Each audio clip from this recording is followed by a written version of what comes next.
Shalom, hari ini kita belajar tentang sistem peredaran darah pada manusia. Seluruh bagian tubuh kita yang terdiri atas sel-sel membutuhkan oksigen dan zat-zat makanan, jaringan dan organ yang berperan dalam transportasi oksigen dan sari makanan. A. Sistem peredaran darah pada manusia. Komponen peredaran darah atau sistem sirkulasi pada manusia yaitu terdiri dari 3, yaitu darah, pembuluh darah, dan jantung. Sedangkan pembuluh darah terdiri atas 3, yaitu arteri, vena, dan kapiler. Sistem peredaran darah pada manusia terdiri dari 2, yaitu sistem peredaran darah tertutup, sistem peredaran darah ganda. Sistem peredaran darah ganda terdiri atas 2, yaitu peredaran darah kecil dan peredaran darah besar. Peredaran darah kecil terdiri dari atau mengalir dari jantung menuju ke paru-paru lalu kembali ke jantung. Sedangkan peredaran darah kecil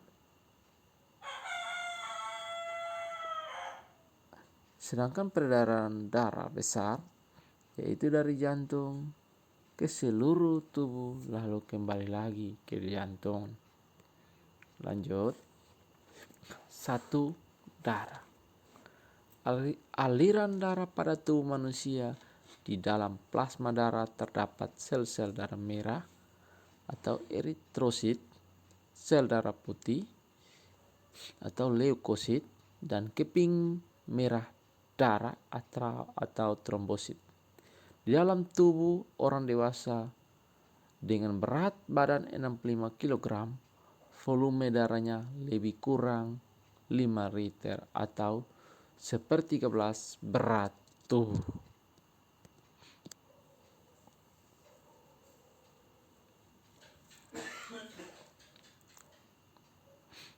Perhatikan gambar di samping.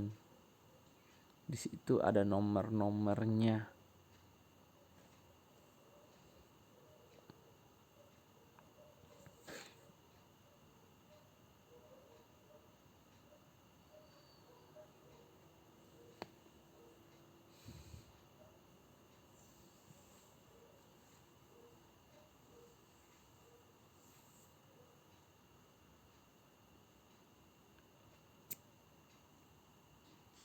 Lanjut.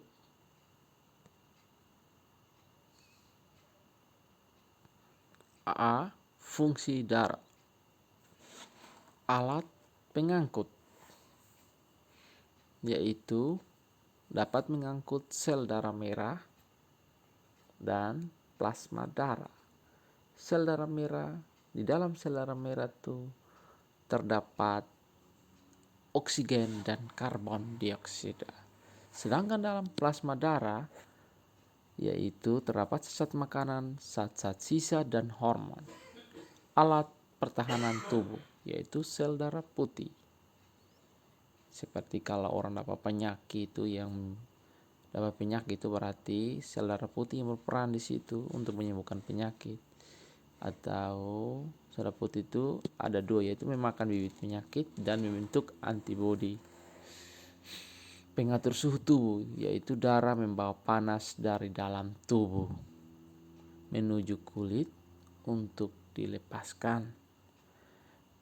Penutupan luka, ketika terjadi luka, trombosit mengeluarkan enzim trombokinase. Lanjut. Prothrombin, yaitu terdapat trombin, fibrogen, benang, fibrin. Lanjut. Seperti pada gambar, perhatikan gambar di samping ini. B. Komponen darah. Dalam komponen darah ini ada plasma darah yang terdiri atas dua komposisi, yaitu komposisinya yaitu air terdiri dari garam yaitu sodium, potasium, kalsium, magnesium, klor, bikarbonat. Pelarut yaitu keseimbangan osmotik, larutan penyangga, larutan penyangga pH serta berpengaruh terhadap kerja saraf dan otot. Protein darah, fibrinogen, imunoglobulin atau antibodi. Fungsi utamanya yaitu keseimbangan osmotik dan larutan penyangga pH, penutupan luka, imunitas. Zat yang diangkut oleh darah yaitu nutrien, contohnya glukosa, asam lemak, dan vitamin. Sisa hasil metabolisme misalnya O2 dan CO2 hasil respirasi, dan yang terakhir adalah hormon. Komponen sel yaitu tipe sel. Kita lihat tipe sel, jumlah dan jumlah per liter atau milimeter kubik, fungsi darah atau fungsi. Tipe sel eritrosit atau sel darah merah, jumlahnya 5-60 juta. Fungsinya transportasi oksigen dan karbon dioksida. Leukosit atau sel darah putih, jumlahnya adalah 5.000 sampai 10.000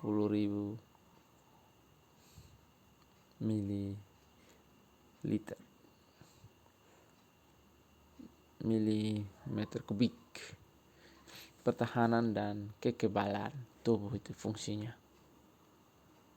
Basofil, neurofil, eosinofil, monosit, limfosit. Kita lihat di penggambar itu, keping darah itu jumlahnya yaitu 250 sampai dengan 400.000. Fungsinya itu penutupan luka, ya menutup luka itu sudah. Atau ketemu luka banyak, itu fungsi utama yaitu keping darah. Lanjut, B, penggolongan darah. Yaitu kita lihat dari menurut para ahli ini, Karl Landsteiner, yaitu menggolongkan darah menjadi golongan A, B, AB, dan O. Penggolongan darah yaitu darah A dan antigen, autogen, yaitu terdiri dari alfa dan beta. Donor universal dan donor resipiener universal. Nah, kita harus mengerti donor universal ini.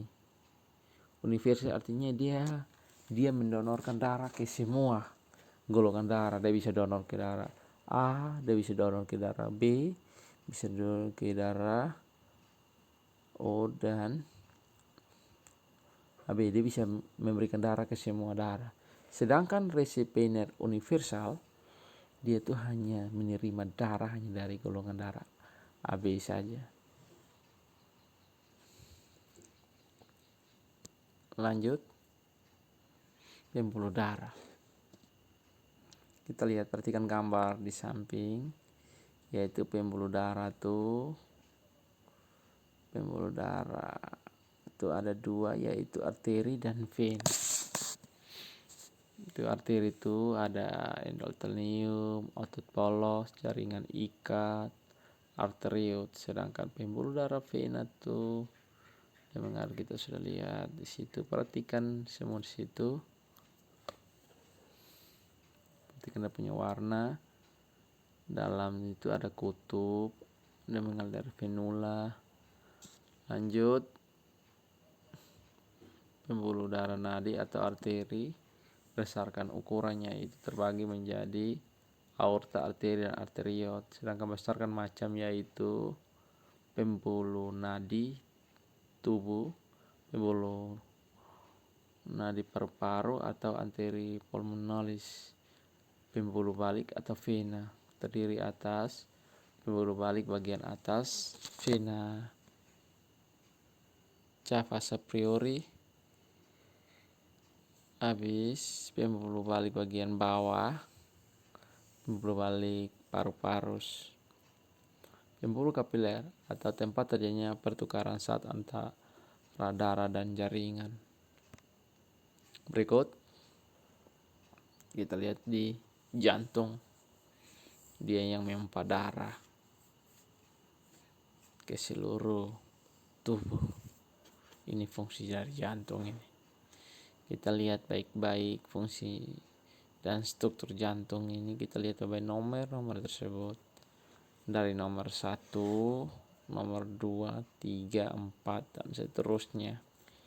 Kita lihat bahwa jantung ini terdiri dari yang pertama arteri. Kita lihat arteri itu di situ. Yang kedua vena cava superior. Yang ketiga arteri pulmonalis kanan. Yang keempat vena pulmonalis kanan dari paru-paru. 5 arterium kanan, 6 kutub, 7, 8, dan seterusnya. Kita harus mengerti tentang struktur jantung. Dan kita lihat bahwa jantung kita untuk sekarang masing-masing punya jantung tuh, dia tuh sebesar telapak tangan. Jadi jika Anda punya kepal tangan kan berapa, berarti jantung Anda besar seperti itu, volumenya sebesar seperti itu. Lanjut. 4, limfa. Kita lihat pada gambar di satu limfa itu. Pembuluh limfa itu vena. Fungsi limfa tempat menghancurkan kuman, tempat pembuatan limfosit dan antibodi.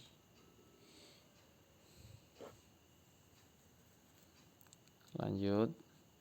Kalau ada buku ya kita bisa kerjakan quick review halaman 101 di buku Learning Biologi 2. Kalau tidak ada ya nanti Pak akan tulis soal buat adik-adik setelah habis nonton ini video. B.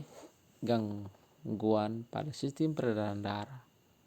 Kita lihat pada gangguan sistem peredaran darah itu ada 5, yaitu varises, tekanan darah rendah, tekanan darah tinggi, anemia, kanker darah, hemofilia, aterosklerosis, sickle anemia, thalassemia, serangan jantung. Itu gangguannya. Habis ini kita belajar tentang kuis. Apa yang menyebabkan seorang disebut memiliki golongan darah A, B, O, dan AB? 3. 2. Jelaskan apa fungsi pembuluh kapiler dan limfa.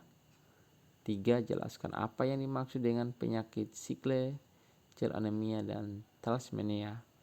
Habis dari ini ingat, langsung foto dan zoom, kirim langsung ya. Jangan minggu depan, ini kan langsung. Jadi langsung semua kerjakan harus dikirim hari ini juga. Jika sudah nonton video kirim sudah, jangan sampai minggu depan berkirim lagi. Mungkin itu saja. Kita akan belajar tentang kesimpulan semua di sini. Sistem peredaran darah tuh dibagi atas 2. Yang pertama darah,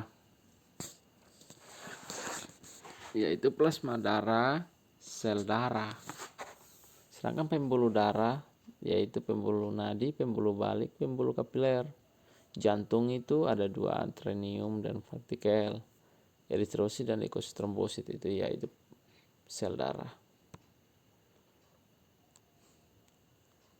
Tidak ada keberhasilan tanpa pengorbanan. Robert Schuller. Terima kasih, sampai jumpa di